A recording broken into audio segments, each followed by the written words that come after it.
Thank you, Chair, and I'd like to welcome the Minister and officials to this meeting here today. To the Minister, you spoke of the recovery of northern cod, and a recent study shows that harp seals alone consume 24 times the amount of fish that harvesters take. Do you agree with that study? So I will tell you that do you agree with that? I believe in science-based, of course, I believe in, if it's science-based, I believe in science-based research, and we have to take our decisions, obviously. Do you believe do you believe the people that wrote that report? I believe that we have a challenge with seals in the cod fishery, yes. Thank you. So 24 times the amount of fish that harvesters take are taken by harps, and you've got various other species of pinnipeds, grey seals, hooded seals, bearded seals, ring seals, harbour seals. We got stellar sea lions on the west coast. You know, when you look at the biomass that's being fed, chances are it's not 24 times. It's probably closer to 50 times. So what's been the biggest impediment? Would you say markets for seal products are the biggest impediment to having a legit seal harvest? And we've certainly Would you agree with that? We have spoken about this before, and yes, markets are a challenge. So thank you very much. So you agree that seal and sea lion populations need to be reduced in order to bring balance to our ecosystem? Do you support a cull? No, the questions are from me, Minister. But I support ecosystem balance in our oceans. So do you agree that by bringing down the number of pinnipeds, we could increase opportunities for our harvesters? I believe that we have multiple challenges in front of us with the seal population, and I am actively having conversations with industry, with Indigenous partners, with harvesters. We certainly need to expand our markets. We need to continue to do the work to find creative ways that we can bring seal product to market, but I believe we have to be very measured in what we do. Thank you, Minister. So in the recent budget, $108 million was committed to finding new markets for seafood and agri-products.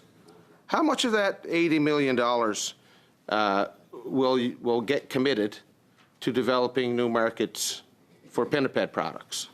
So I just want to quickly note that you did vote against that budget, and I think there are multiple conversations happening. Minister, how much of the $108 million is committed to finding new markets to aid in the rebalancing of our ocean ecosystem? Thank you for the question. I'm going to turn to my colleague if you have the specific amount. But just a number. Yes. How many million?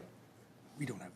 Okay, so we don't have the number. I will get it and certainly get back to you. Have you asked that a chunk of that $108 million be committed to finding new markets for seal products? I am actively engaged in conversations on finding new markets. I am working with industry. We're going back over the work that was in place over the last couple of years to determine what's happened. So I can tell you this is a priority for me. So what happened at the summit in June with the EU, where was the trade of seal products on the agenda to be discussed with the European Union in June? I'm not able to answer that at this time, but I certainly can clarify. Why not? I was not at that meeting. I can ask. If you're pushing for markets for seal products, would you not have pushed to have seal products on the agenda with the Europeans in June? I think we need to be very mindful that at the moment, Mr. Small, as you know, we are very concerned with some of our export markets. There are significant challenges for seafood industry with tariffs in both China and the U.S., and we need to move forward with caution. I certainly am not, while I want to support the industry and will continue to support the industry. So why did, so we have information from some of our European friends that your boss, Prime Minister Carney, actually removed seal products from the agenda. It was there. And that he himself removed that topic of conversation. Why would he have done that? Mr. Small, I can't speak for the Prime Minister. He's well able to speak for himself, but I will tell you that I am open to solutions, but solutions that won't further stress But why our didn't you export dig in your challenges. heels? Why didn't you dig in your heels and stop the Prime Minister? Why didn't you stand up for your industry and not let him remove the trade of steel products from that agenda? While this may make interesting video for you later, the fact is I am here to support the industry. I am working to support the industry. We are in a trade challenge, and we all need to be very careful that there's complexities at tables, and to simplify something that's very complex is problematic. The number one priority of the Fisheries Act is conservation. So, with the massive amounts of fish and shellfish that are consumed by those seals, possibly up to 50 times what harvesters take, the Fisheries Act is failing in terms of an ecosystem approach. Just a short answer, please, because we're at time. I want to also stress that I am very aware of the capelin numbers, and that's also a stress on the stock. And we have to look at the entire ecosystems, and it certainly guides us going forward, and I want to reassure people this is a priority. Thank you very much, Mr. Small. Next. Thank you, Mr. Chair, and thank you, Minister, and the officials for being here on the budget estimates. I noted in your opening remarks, and it'll probably be noticed on the West Coast, that there was little to no mention of West Coast fisheries in your opening remarks. Minister, Budget 2025 states that DFO is cutting research and monitoring activities, but you started canceling stock assessment activities for Pacific salmon well before Budget 2025 was announced. This is not good news for Pacific wild salmon because you cannot manage what you cannot measure.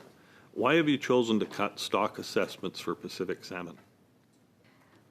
I'm going to turn to the acting deputy to answer this, but I can tell you that the stock assessment of the BC salmon is incredibly important. So if you clarify that this is probably misinformation. Thank you very much for the question through the chair. So the iconic importance of Pacific salmon cannot be understated, sir, and that is why we have the Pacific Salmon Strategy Initiative.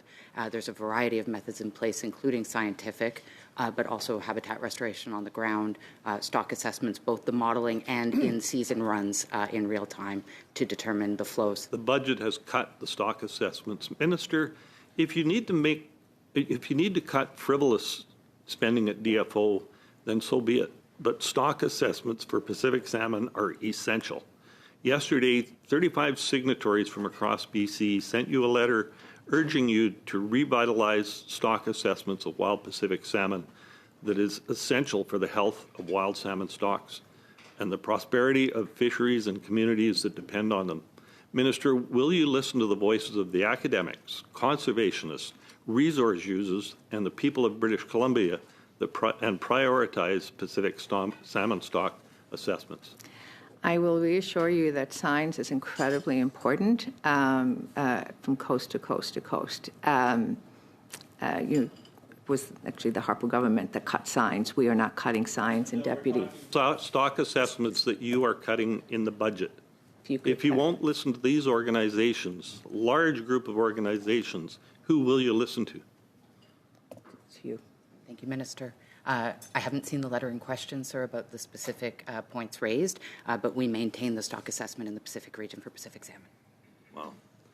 On July 3rd, I wrote you to raise my concerns that DFO's failures to finalize contracts for stock assessments caused the cancellation of valuable sockeye stock assessments on the Fraser. On October 8th, 3 months later, you wrote back stating that Pacific salmon stock assessment projects were reassigned with implementation or more cost-efficient stock assessment methods. But the next day, your deputy minister told this committee that DFO did, in fact, fail to have stock assessment contracts signed on time. And she said, quote, "It had to do with the hiring process, but we did fix the problem," unquote. Minister, what was the true reason why salmon stock assessments in BC were canceled this year? So I can have just been confirmed. They were not canceled. There was no cut to the stock assessments. There were And stock assessments that were not done. We heard that from the people that were supposed to be doing the contracts were not signed to the acting in time. to the acting deputy. No, the questions are to you, Minister. Thank you. In 2025, this is regarding to the 2025 sockeye limitations. After 40 years of dedicated service to Pacific Salmon Fisheries Management, Mike Griswold resigned from the Pacific Salmon Commission's Fraser panel in August because he could no longer support the Canadian government's mismanagement of Fraser River sockeye. Griswold stated his belief that the decision-making control of the panel is being taken away by less representative, inadequately equipped group, and that the directional control of this group has led directly to DFO neglecting one of its key mandates, and that is controlling and managing sockeye spawning escapements. Minister, you stated that you are responsible for managing Canada's fisheries resources. Why is Pacific salmon management so failed that trusted veteran experts are resigning in protest? I can reassure you that we rely on science and the knowledge of harvesters, the information that happens or the work that happens in areas throughout BC to inform decisions. That is a priority. It will continue to be a priority. If you'd like to hear from the acting deputy, I'm happy to have her speak to, but I can't speak and I won't speak to that specific instance, but I will tell you that we are committed to science-based You are the minister. decisions. You should be able to speak to this. So, sorry, I'm going to have to cut us off here. We are over time, but if there's any more information on this matter and that can be submitted in writing, that would be appreciated. Thank you, Chair.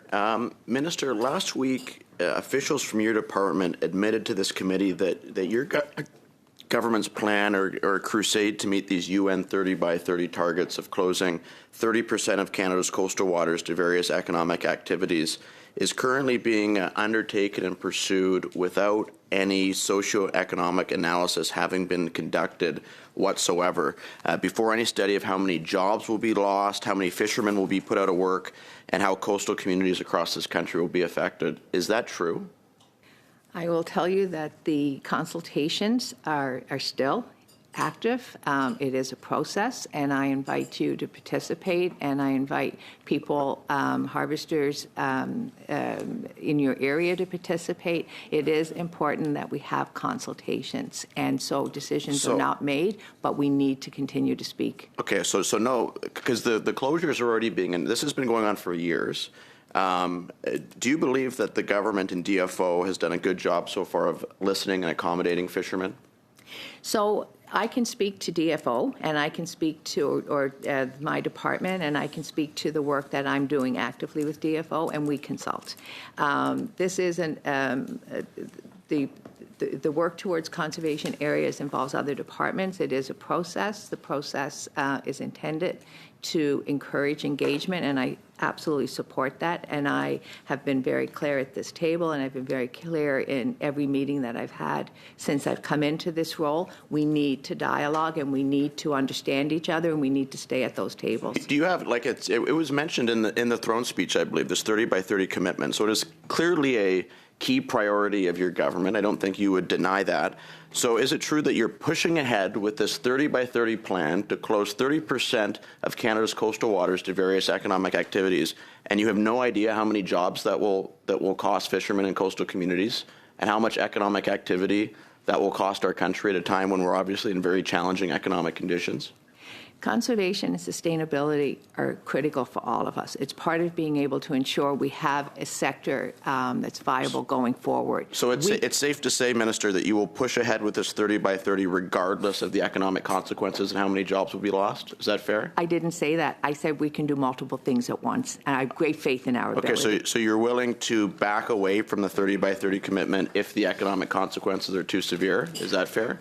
It's one or the other. It has to be one or the other, as you know. I don't believe anything has to be one or the other. I think we can find balance, and I think there's tremendous amounts of misinformation connected with conservation areas. They are not intended to stop the use and fishing in the area. So I think, let's stay in dialogue. That's how we find a way forward. Yes, there's a lot of ambiguity right now, but it's that ambiguity, uncertainty is obviously hurting fishermen and their families quite a bit. So I hope that you will try to push the department to provide clarity as quickly as possible. The other thing I really wanted to ask you about is for some time now your government has claimed, in contradiction to your own science, I might add, that you would terminate the open net salmon farming in British Columbia with some sort of vague transition.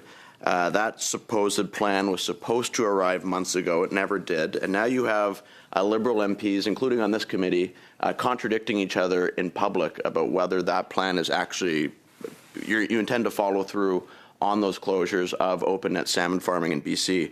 Thousands of British Columbians, as I'm sure you can appreciate, especially in my riding, rely on this industry for work, rely on it for income, to meet mortgage payments, to put food on the table, to feed their families. I honestly don't mean to be political. I just want to know what their government is planning to do. Do you have a plan? And what do you want me to tell these constituents who are working in this industry right now about what their future holds?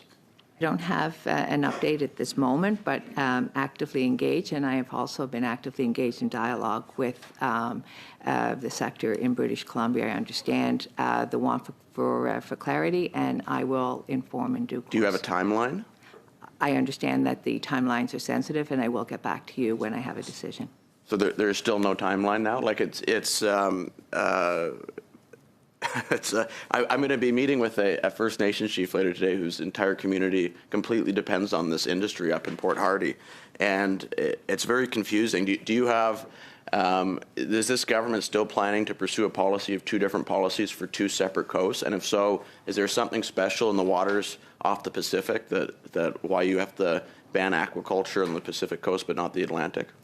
I will say to you that I was in Port Harding this summer and met with Indigenous groups. I'm very sensitive to the challenges, and I'm sensitive to the need for clarity. I am not able to provide that at this moment, but I am actively working on this. Thank you very much, Mr. Gunn. Thank you, Chair. Minister, is there a priority list with the small craft harbours that need the most repairs? Does the government follow that list with the harbours that are in the most need of repairs first, or are they picked in political fashion? Thank you for the question. I smile because, again, you voted against this. Small craft harbors are critical to this industry. They are the backbone of the industry, and they are so important to rural, coastal, Indigenous communities. So what I will say to you... I got 3.5 minutes. Okay. I don't need no filibustering. I'm going to get to the point. Is there a list, yes or no? It is not a political process. Okay. Yes, there is a list. Can you provide the list? It is engagement with harvesters on at the wharf, and I can tell you from my own riding, the users of the wharf are actively engaged with the experts and the teams on the ground. Okay. This really happens at regional levels. I only become involved for the final the decision. reason I'm asking is when we look at the expenditures for 24-25, which was $29 million for the whole budget, 13 projects were announced in my neighbouring ridings, Beausejour and Acadie Bathurst.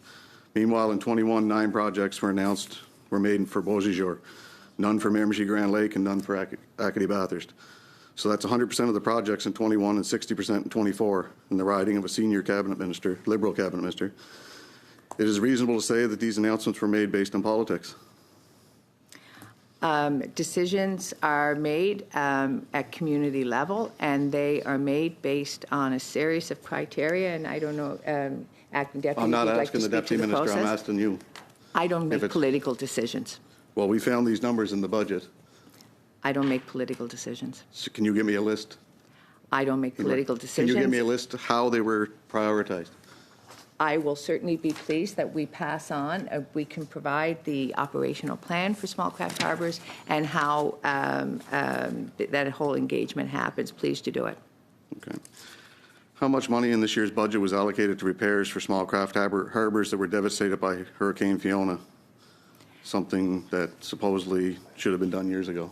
I know it's ongoing work, 'cause I know that from my own province. I'm happy to provide that number for you. We will follow up in writing. Okay. How much time? Can the minister give the committee an update on the creation of the Arctic Fisheries Fund and the Atlantic Quebec fisheries funds, considering that your party promised to, and I quote, "help our fisheries respond to tariffs, reduce the risk involved in expanding to new markets through these funds?" So there's multiple supports available, certainly for new markets, and I can provide for your region the exact amount and how to access it. And in terms of the fishery funds, I encourage you to have a conversation with my team in your area, what worked incredibly well, what you'd like to see going forward, and please know that those funds continue into 2026, the current funds. Go ahead. Okay, thank you very much, Mr. Dawson.